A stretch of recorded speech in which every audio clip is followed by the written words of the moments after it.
Hello and hi everybody. I welcome everybody in class 9. Today I will continue the Beehive book. Your chapter is A Truly Beautiful Mind. This chapter will all about the information about a great and renowned scientist, that is Albert Einstein.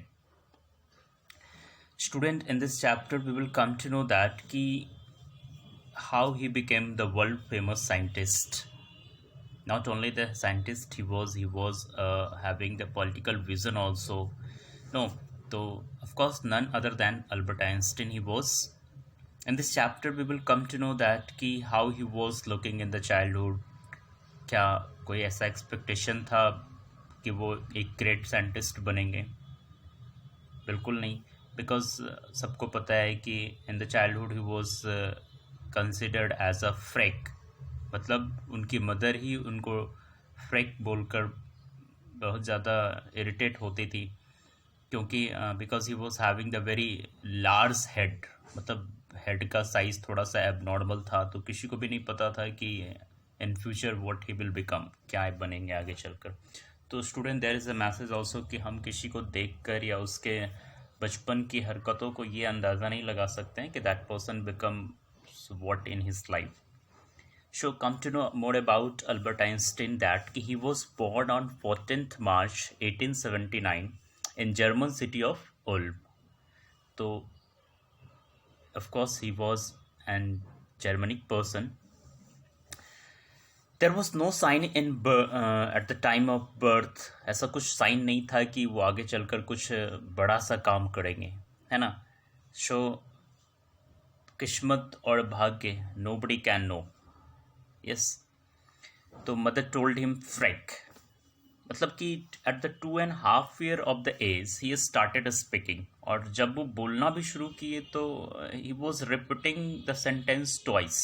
वो किसी भी sentence को 2 बार बोलते थे, और इसी वजह से उनको लोग थोड़ा डिसलाइक करते. इवन की जो पीयर प्रेशर, जो फ्रेंड सर्कल थे, वो भी जितने भी इनके फ्रेंड्स थे बचपन के, वो इनको बोरिंग ब्रदर कहकर बुलाते थे. मीन्स कि he was not comfortable with the friends, मतलब काफ़ी अलोन रहते. And he was playing with mechanical toys, मतलब काफ़ी ज़्यादा दिलचस्पी इनको किससे था, बचपन से ऐसा देखने को मिला कि he was having the interest in maths and physics, और मैकेनिकल टॉयज़ से ही खेला करते थे. तो एक बार की बात है कि जब उनकी अपनी सिस्टर का जन्म हुआ तो उन्होंने पेरेंट्स से पूछ डाला कि where are the wheels of this little toy, मतलब कि या स्टूडेंट. तो in this chapter there is no any story, no any poem. This is of course all about intelligent and genius scientist, that is the Albert Einstein. Then before you read, listen some points. Who do you think of when you hear the word genius? Means कि what do you know about the word genius? सबको पता है कि genius word is given for the very highly intellectual mind, मतलब बहुत ज़्यादा sharp minded person को genius माना जाता है. Who is a genius? What qualities do you think a genius has? एक जीनियस का कौन सी क्वालिटीज़ होती है? I know, I hope everybody know about the genius कि वो शार्प माइंडेड होगा, है ना, क्विक रिस्पॉन्स देगा, he will handle the adverse situation very easily, he will have the presence of mind. नहीं, तो we shall now read about a young German civil servant who took the world by storm about 100 years ago. In the summer of 1905, the 26-year-old published in quick succession 4 groundbreaking papers about light. मतलब कि there was a very big break in 1905. जब वो 26 year के थे तो उन्होंने work क्या क्या पिक किया student? About light, the motion of particles, the electrodynamics of moving bodies and energy. Means कि उनका contribution इन सारे fields पे रहा. I'm again repeating: about light, the motion of particles, the electrodynamics of moving bodies and energy. So later we will study more about this in science. His work took up only a few pages in scientific journals but changed forever our understanding of a species, time and the entire cosmos. that transformed the name Einstein into a synonym for genius. मतलब कि इन्हीं का contribution था कि time and space, time and distance is not absolute quantity, है ना. तो ये उन्हीं के नाम पर जीनियस को माना गया कि हु इज जीनियस स्टूडेंट, तो Einstein, that is the synonym. तो अभी तक हम लोगों ने इतनी सारी चीज़ों को जाना. Again, I'm repeating, Albert Einstein was born on 14th March 1879 in the German city of Ulm, without any indication that he was destined for greatness. मतलब ऐसा कोई डेस्टिनेशन नहीं था, कोई ऐसा अंदाज़ा नहीं लगा सकता है कि वो ग्रेटनेस की तरफ मूव करेंगे. On the contrary, his mother thought Albert was a freak. Freak means की abnormal. For his head seemed much too large, मतलब उनका हेड इतना ज़्यादा नॉर्मल से भी ज़्यादा बड़ा था. तो that's why nobody believe that कि कोई भी ऐसा सिंबल है, साइन है ग्रेटनेस का. Okay. We are also awared about Albert Einstein that कि he totally disliked the school and the management and the system of schooling because he was an intelligent mind person. उनका teachers के साथ बनता नहीं था, है ना, क्योंकि क्रॉस क्वेश्चन करना ये टीचर्स को भी नहीं सहन होता था और ना ही अल्बर्ट आइंस्टीन को.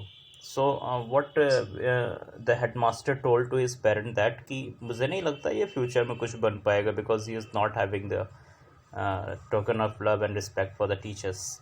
मतलब अपनी बचपन के दिनों में इनको काफ़ी सारे क्रिटिसिजम्स को झेलना पड़ा, है ना, क्योंकि इनकी सोच बिल्कुल डिफरेंट थी, बिल्कुल अकेला रहना, है ना. तो प्रिंसिपल ने यही कहा कि never any sign is there for the success and for the कि he will be succeeded in the life. तो जब वो 6 साल के हुए स्टूडेंट तो he started playing the violin, क्योंकि mother was also a violin player, so she taught her relation. तो जब वो हाई स्कूल में थे तो दैट प्लेस वाज म्यूनिख. वहाँ पे इन्होंने स्कूलिंग को छोड़ दिया बिकॉज अभी आपको मैंने बताया है कि was the problem he was having. Then he immigrated to the Milan, है ना. तो वहाँ पे इनको ज़्यादा जाने के बाद ऐसा शौक जुनून हुआ कि हम मतलब जहाँ पे जुड़ी कंट्री है वहाँ पे जाके मैं हायर एजुकेशन को अचीव करूँगा. और बिकॉज इनको ज़्यादा शौक था स्टूडेंट फिज़िक्स की तरफ, है ना, इनको ज़्यादा इंटरेस्ट था मैथ्स में, मैकेनिक्स में.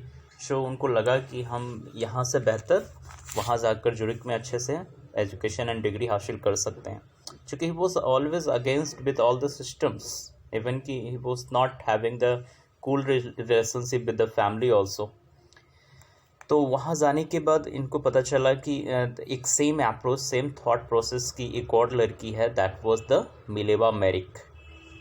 When he found that girl, उनको लगा कि बिल्कुल ये मेरी ही तरह है, मेरी ही सोच की है, मेरी थॉट प्रोसेस की है, एंड मे बी कि ये मेरे लिए ही बनी है ना. Who was that character student? Mileva मेरिक.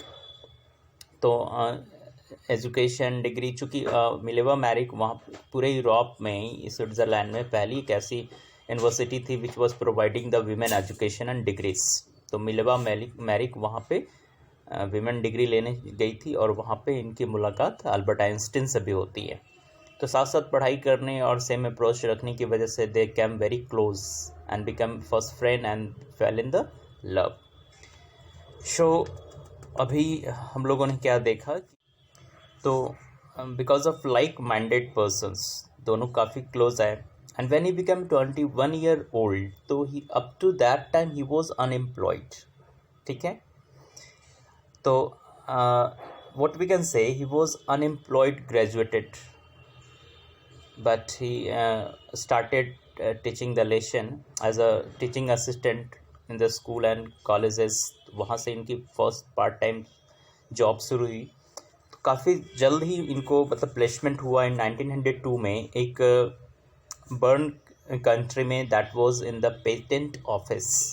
Job लगा इनको, बस यही देखना था ऑफिशियल वर्क की हु आर डूइंग व्हाट, कौन क्या कर रहा है, बस he has to only the supervise. And you know what, कि in that office he started his own personal work. और उन्होंने उस अपने ब्यूरो का नाम ही रखा था जिस कपबोर्ड में वो अपने सारे डॉक्यूमेंट्स एंड फाइल रखा करते थे. He started telling that bureau that was the bureau of theoretical physics. तो इन 1905 में he presented the papers through out the world, और उन्होंने चेंज कर दिया पूरे दुनिया की डायनेमिक को ही. मतलब लगातार 2 साल की मेहनत में इन्होंने बहुत सारे वर्क किए on physics in his own office. This is of course the moral. He never think upon only about one mission. Accordingly, continue your mission, that what is your destination. उन्होंने 2 साल में ऐसा किया भी, and he proved the special theory of relativity in the patent office.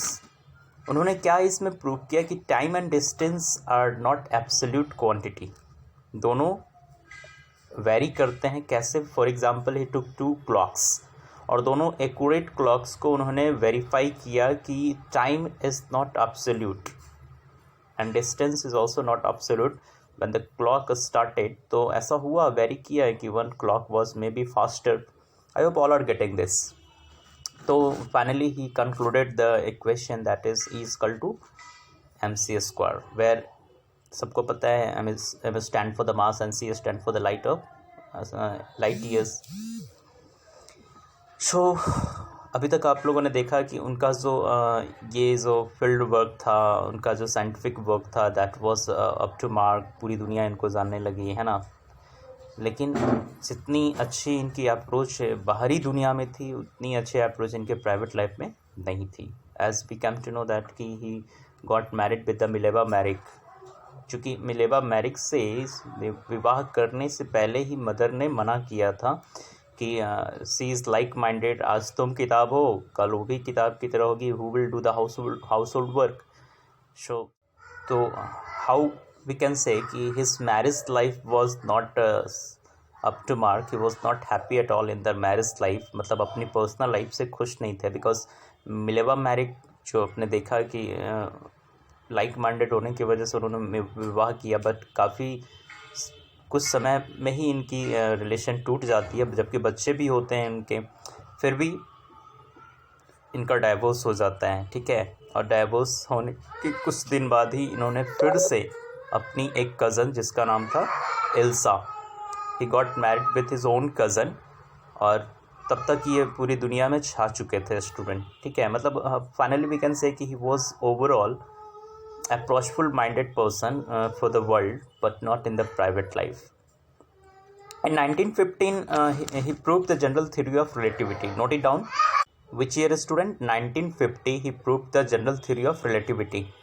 Write all the sequence. In 1990 he proved the solar eclipse. In 1921 he got the Nobel Prize for the physics. अब student ये तो हमारा रहा कि in the field of science what were his contribution.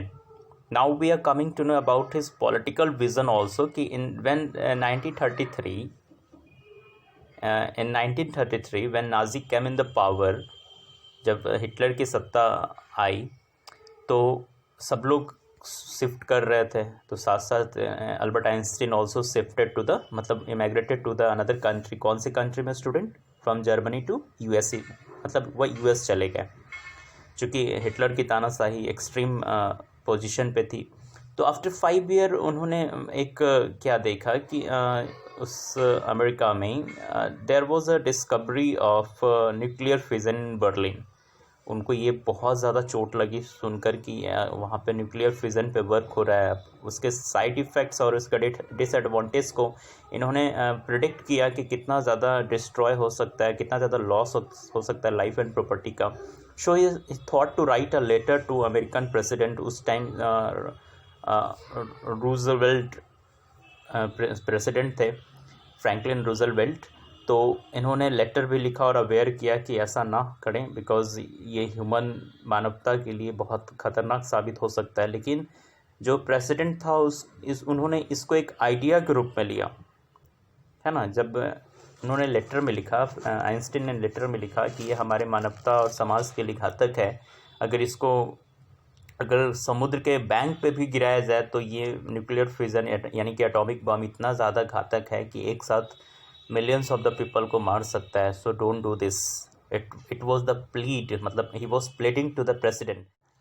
और American president इसको ना एक आइडिया के रूप में लिया, अरे तब तो बहुत अच्छी बात है, और उसने इसको इम्प्लीमेंट कर दिया। अभी इस बात से बहुत ज़्यादा चोट लगती है अल्बर्ट आइंस्टीन को कि मैंने तो उनको मना किया था, फिर भी उन्होंने एटॉमिक बम जापान हिरोशिमा पर गिराया। सो काफ़ी ज़्यादा आघात होने के बाद इन्होंने 2 अगस्त 1939 को, जब उनको पता चला कि हिरोशिमा पे एटॉमिक बम का आक्रमण हुआ है, तो बहुत ज़्यादा अंदर से ये टूट चुके थे। और फिर भी उन्होंने 2nd लेटर लिखा अमेरिकन प्रेसिडेंट को कि आगे से ऐसा ना करे, मानव और समाज के लिए खतरनाक है ना। तो 2nd लेटर का कोई ज़्यादा खास इम्पोर्टेंस नहीं रहा, क्योंकि 1st लेटर से अमेरिकन प्रेसिडेंट को आइडिया मिल चुका था कि न्यूक्लियर बॉम्ब के पास इतनी पावर होती है, और उसने इसका इस्तेमाल किया।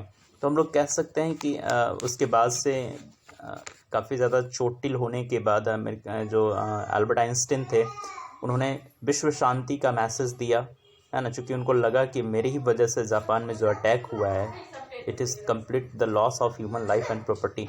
सो बाद में इन्होंने अपने आप को एक एम्बेसडर डिक्लेयर किया of peace and spread the message of peace throughout the world.